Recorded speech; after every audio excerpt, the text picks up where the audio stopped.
खुलुमबाय लोगोफोर, बड' इनफ' पइन्ट चेनेलाव नोंथांमोनखौ गोजोन फुंबिलिनि बयनिसिमबो गाहाम हामलायथि बावहरग्रोनाय जाबाय। आं दिनै नोंथांमोननि सिगाङाव सानसेनि फानजामुथिनि भिडिअ लानानै फैदों। आसा खालामो नोंथांमोना भिडिअखौ नायना मोजां मोनगोन।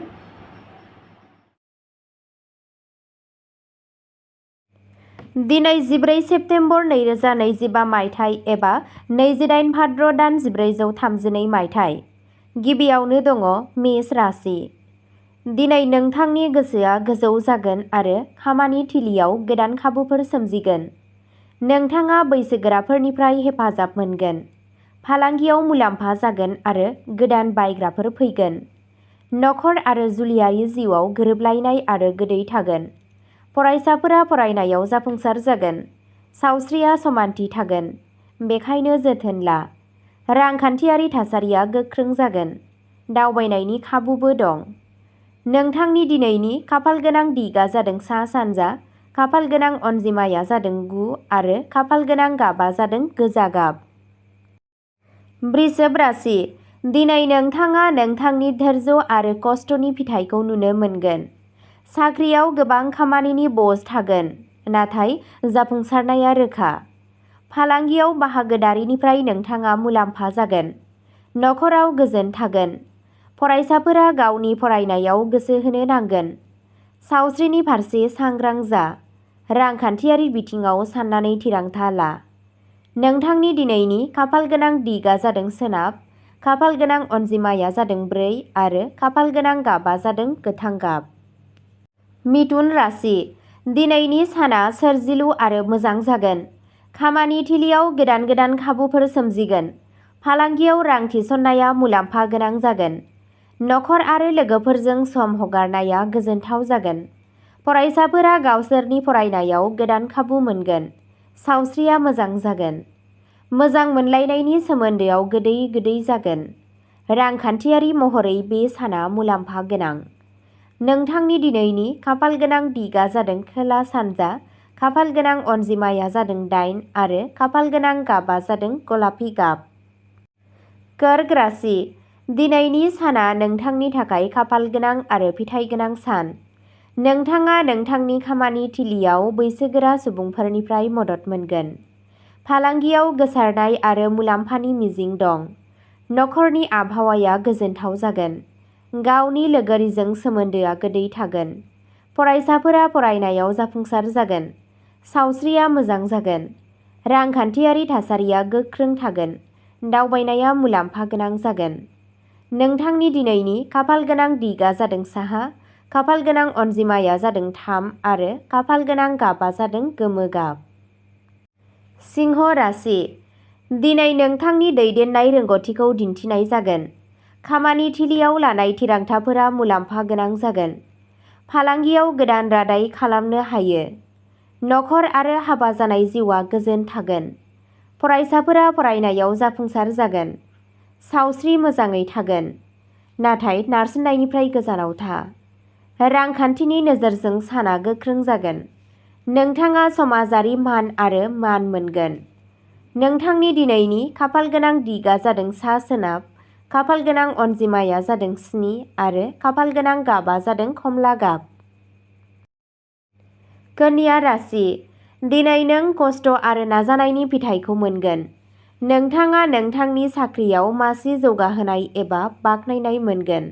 फालांगियाव मुलाम्फा जागोन। नखराव गोरोबलायनाय आरो गोजोन थागोन।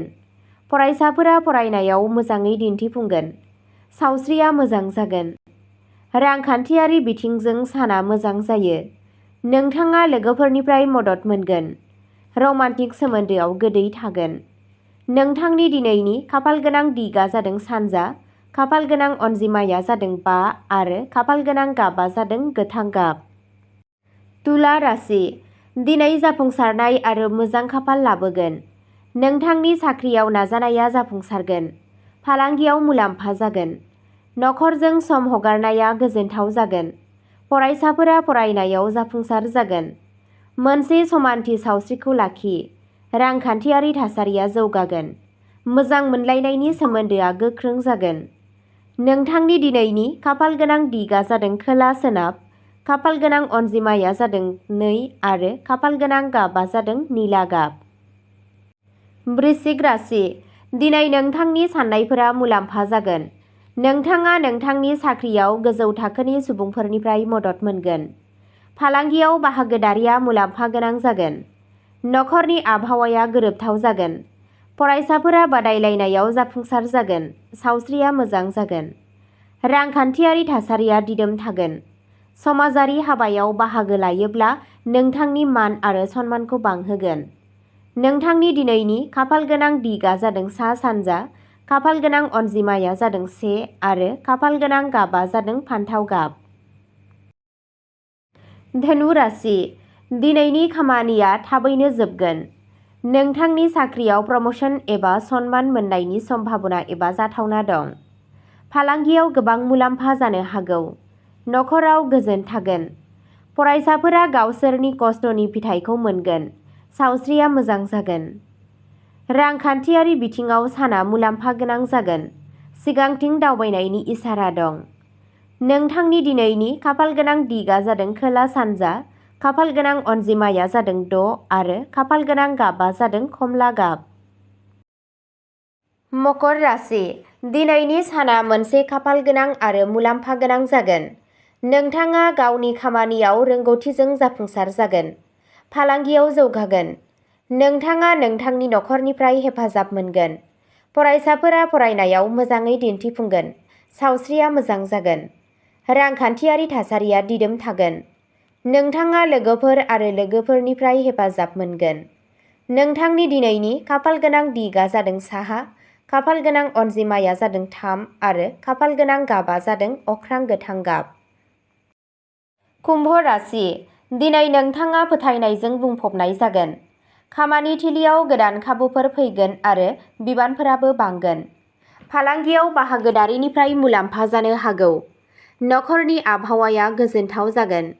फरायसाफोरा गोदान बिथांखिफोराव जाफुंसार जागोन। सावस्रिनि फारसे सांग्रां जानो नाङा। नोंथांखौ समाजारि महरै बाख्नायनाय जागोन। नोंथांनि दिनैनि खाफाल गोनां दिगआ जादों साहा, खाफाल गोनां अनजिमाया जादों 4 आरो खाफाल गोनां गाबआ जादों निला गाब। मीन राशि, दिनै खस्थ'नि फिथाइ मोनगोन। नोंथांनि साख्रियाव प्रम'सन जानायनि खाबु दं। फालांगियाव गोदान बिथांखिफोरा मुलाम्फा गोनां जागोन। नखराव गोरोबलायनाय आरो अनलायनाया बांगोन। फरायसाफोरा बादायलायनायाव मोजाङै दिन्थिफुंगोन। दावबायनाया मोजां आरो मुलाम्फा गोनां जागोन। सावस्रिया नर्मेल जागोन, नाथाय मोनसे समानथि रुटिन लाखि। मान बांनायनि जाथावना दं। नोंथांनि दिनैनि खाफाल गोनां दिगआ जादों सानजा, खाफाल गोनां अनजिमाया जादों 9 आरो खाफाल गोनां गाबआ जादों गोमो गाब।